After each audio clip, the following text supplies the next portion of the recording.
Malcolm X was born Malcolm Little on May 19, 1925 in Omaha, Nebraska, one of 8 children. His father, Earl Little, was a Baptist preacher who subscribed to Marcus Garvey's Back to Africa movement. Malcolm believed that his father was killed by the Black Legion, a group of white supremacists.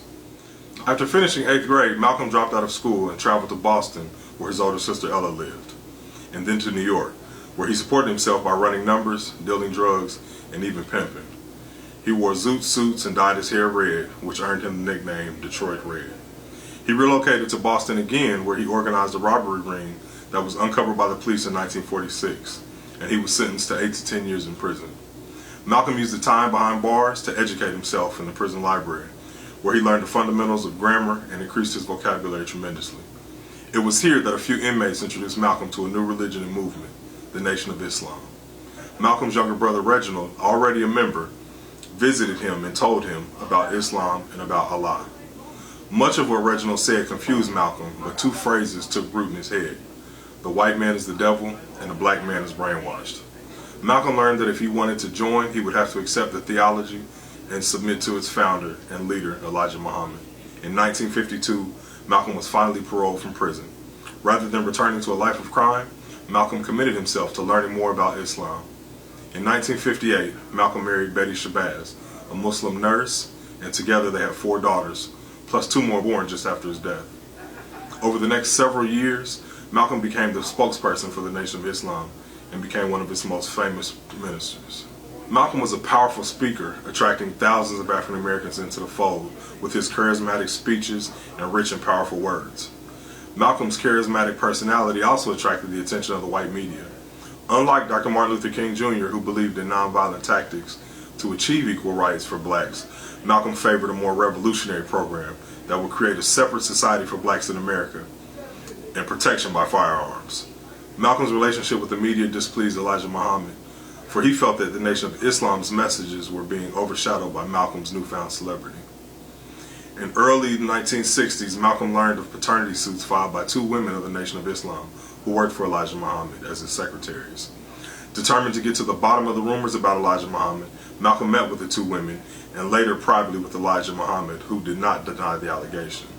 Elijah Muhammad did not deny, but justified his actions by comparing his to other biblical figures as David and Noah, who suffered from moral lapses. Elijah's response left Malcolm dissatisfied and contributed to his growing disenchantment with the Nation of Islam. In November 1963, Malcolm's candidness with reporters provided Elijah Muhammad with an excuse to sideline him. When asked about the assassination of President John F. Kennedy, Malcolm called the murder a case of chickens coming home to roost. The public, both black and white, were outraged by Malcolm's comment, after which Elijah suspended him from his duties as spokesperson for 90 days. Feeling betrayed by the Nation of Islam and Elijah Muhammad, Malcolm stated in March of 1964 that he was not going to return as spokesperson, and he was going to start his own movement, the Muslim Mosque Incorporated, and invited blacks everywhere to join his new crusade. In response to Malcolm's announcement, Elijah Muhammad wrote in the nation's bi-weekly newspaper that only those who wish to be led to hell or to their doom will follow Malcolm. No one ever leaves the Nation of Islam. In April 1964, Malcolm made a pilgrimage to Mecca, the Islamic holy city in Saudi Arabia. The trip had a profound effect on him, where he was greeted warmly by Muslims of many nationalities. Malcolm then realized that if Muslims of all races can live together in peace, why not people of all religions? Malcolm then remarked, "My true brotherhood includes people of all races coming together as one. It has proved to me there is power of one God."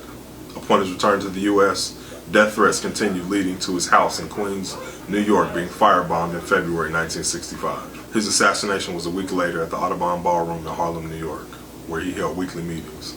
Although the Nation of Islam was suspected of being behind Malcolm's murder, his 3 killers who were convicted of murder denied being part of the Nation of Islam or knowing each other, despite the fact that they were black Muslims and later revealed to be members. When questioned about Malcolm X's murder, Elijah Muhammad maintained, as he did with a lot of other things, that neither he nor his organization had anything to do with Malcolm X's assassination. Malcolm X died a hero, vindicated of his hate speech from earlier, on a new path. My name is Marc DeWitt, and this has been another Black History Moment.